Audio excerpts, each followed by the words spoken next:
we are going to discuss directory structure. So basically, you know that in your Windows, so what you do, you go on creating files and you put it in structure called as folders. So directories are nothing but your folders. And these folders, if you want to define them, then how will you define them? It is a collection of nodes containing information about all files. Like this is one typical structure that I'm showing here. So here say suppose this is first directory, this is second directory, this is third directory likewise. So within each directory, say suppose I have put one file here. So such type of structure is called as the directory structure. And both this directory structure and the files reside on our hard disk. Now next we will see what are the different types of directory structure and what are the advantages, disadvantages of each of this structure. So next we will see. So this is one typical file system organization. Like say suppose on your hard drive, suppose this is C partition, this is D partition, and within this C partition there may be directory. Within that directory there may be files. Again directory files are there. Now this could be only one disk or you could use multiple hard drives, and on those multiple hard drives you may create partitions like this, and you may put your files within the directory of those particular partitions. So this could be one simple structure existing on some devices. Now let us go into depth of directory structure. So as I have already told you, to keep track of these files, this file system normally have directories or folders, and these directories are nothing but for maintaining the structure of the file system. So let us see how many types are there. So first is a single level directory structure. Then second is hierarchical directory structure. Under this we are going to see two types. First is the two level directory structure and the next is the tree level directory structure. Now you know all these types of directory structure. You are familiar with this. We'll just study them in terms of the operating system in depth. Normally when we are working on the Windows operating system, so what usually I do, say suppose C drive is there, D drive is there. So usually what I do, either I create my folders within C drive or D drive, and within this particular directories, I'll go on putting my files, isn't it? So this is how normally we use our system, isn't it? So we are just putting it here in the terms like what is single layer directory structure and what is the two level directory structure. So let us now start our discussion with single level directory structure. So actually this single level directory structure was used earlier.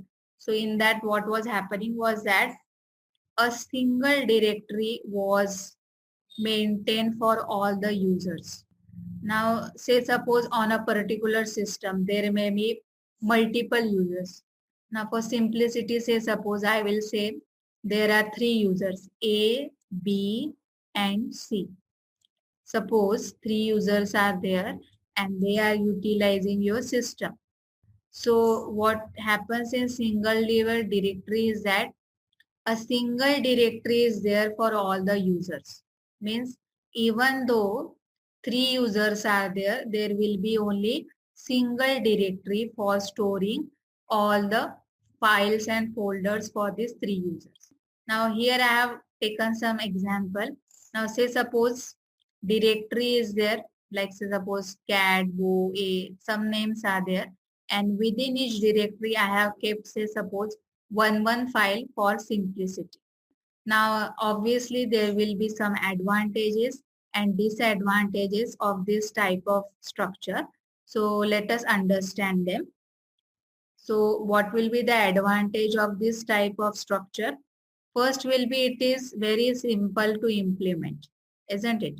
Means if any number of users are there and if you are creating only one directory for all the users, then it is very simple to implement, isn't it? Then second is, since if the size of file is very small, then searching is also faster in this type of structure, isn't it? Then file creation, searching, deletion is also very simple because we are having only one directory to deal with, isn't it? So all these different file operations will be much faster in this type of structure. But with disadvantages, some disadvantages will also be there. So what are the disadvantages? So first is that we cannot have two files with the same name. Now say suppose we are having only one directory. So suppose say I name it D1. So what this means is that I cannot have a file name with the same name. This is obvious, isn't it? Because if you try to create another file with the same name, then the operating system will tell you that this file name already exists. So you cannot create two files with the same name because you are putting all the files in the one directory only. That is why you cannot have two files with the same name. So this is our first disadvantage. Now, second disadvantage could be that the directory may be very big, therefore searching for a file may take too much time. Now, what happens is that suppose say 3 or 4 users are there. So all will be putting in the same directory. So in time what will happen? The directory size will become very large, and when the size becomes very large, then searching for a file may take very much time. If the size is small, then searching is fast. But otherwise, as the time goes on, the searching becomes much time consuming. Then protection cannot be implemented for multiple users. It is very obvious, isn't it? Like suppose all the users are putting their files in the same directory, isn't it? Then anybody can access anybody's file. So there is no restriction. So what will happen that is that suppose if user A is there and he has put his file F1. Now this F1 file is easily available to user number B. So suppose if B is mischievous and he deletes that file or it does modify that file, then what will happen? Protection will not be maintained. Because since all the users are putting all their contents in the same file, protection is not implemented in this scenario. Then there are no ways to group the same kind of files. Like we cannot group together the same kind of files. Let's say suppose now in Windows we know that suppose if I want to group the video files or audio files, I could do this, isn't it? But in this single level directory structure, you cannot group the same kind of files. Why? Because you have to put every file in the same directory, isn't it? So that is why grouping is not possible here. And one more difficulty with this is that choosing the unique name for every file is very bit complex. And that is why it limits the number of files the system, because most of the operating system limits the number of characters used to construct the file name. Now since everybody is putting the files in the same directory, so you have to give unique name to every file, isn't it? And then what happens is that most of the operating system put some limitations on the number of characters. And say suppose it may put a limitation that the file name could not be much lengthier than 255 characters. So it becomes quite challenging after some period to select the unique name for your files. So this approach, though it is very simple, eventually it becomes very difficult to work with this type of structure. So as the time went along, the single level directory was then modified into next type of directory structure, that is known as a two-level directory structure. Now here, what is the change that you see here? One master directory will be maintained, and within that, for each particular user, there will be separate directory. Now observe here, say suppose in a system, three users are there, then three user directories will be present at the master level, and then within each particular user directory, he can put n number of user directory, and within the user directories, he can put n number of files. So this type of structure where two levels are maintained is called as a two-level directory structure. So whatever was a drawback of the single level directory structure, that is easily removed in this two-level directory structure. Okay. So now let us see advantages for this or characteristics of this two-level directory structure. So first is that each file has path name as username, directory name. So suppose say, like take us example of our system. Suppose my username is ifdept. So within ifdept, so say suppose I have created one file called as osy, and within that osy, say suppose I have put the chapter 1 notes. So this could be the path for this type of directory structure. Since it is two level, so first username is there and then the directory name is there. And this is what we actually use on our system, isn't it? Then different users can have the same file. Means say suppose, like I have told you, suppose two users are there, A and B. Now their directories are different, isn't it? So suppose this user A is there. Suppose he wants some type of f1 dot file, right? f1 dot.x. Suppose he has created this docx file.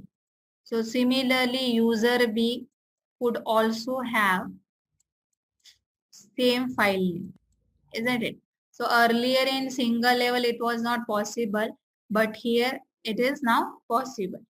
Then searching becomes more efficient as only one user's list needs to be traversed. Let's say suppose user A wants to search the files, then he will go to his directory. He will not go to B directory for searching his files. And that is why what happens is that searching will become efficient. Then same kind of files cannot be grouped into a single directory for a particular user. Now again, this is one drawback for this two level directory. So which will be then overcome in the next level of directory structure. So here what is happening is that same kind of files. So here say suppose again what I am telling you is that suppose same kind of files are there, like video files are there, or say suppose audio files are there. So they cannot be grouped into a single directory for a particular user. So this is one drawback in this two-level directory structure.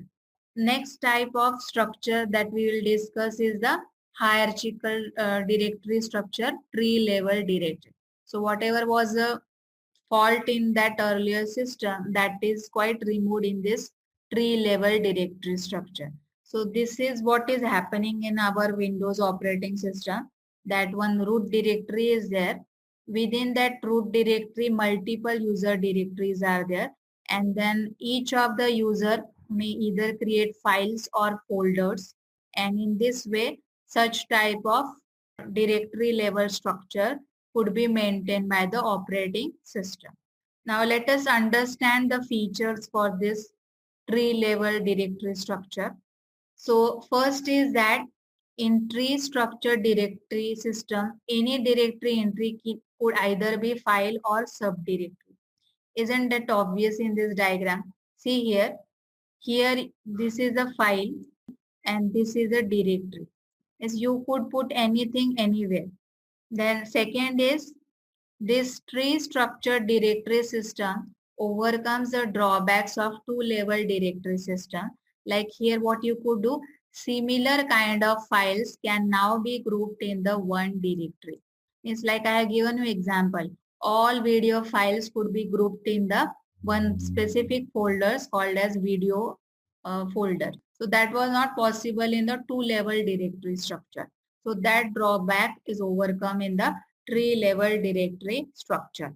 Then here again, Like our two-level directory structure, each user has its own directory and it cannot enter in other user's directory, but the user has the permission to read the root's data, but it cannot write or modify this.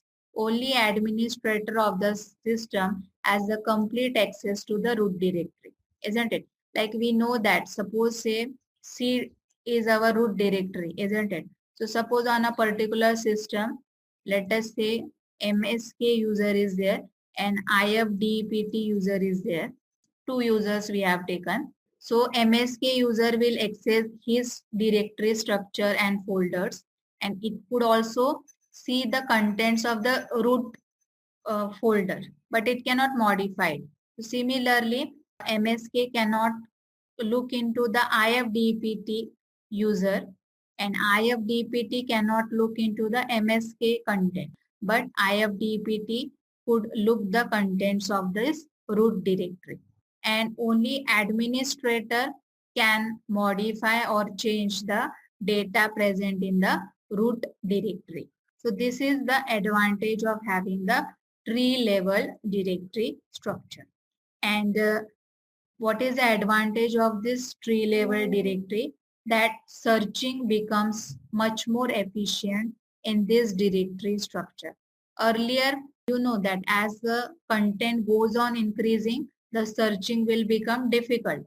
But since here tree level structure is maintained, here searching will become very, very efficient. So whatever was the drawback of the single directory structure and two level directory structure, that is totally overcome in the tree level directory structure, and that is why this type of directory structure is mostly used.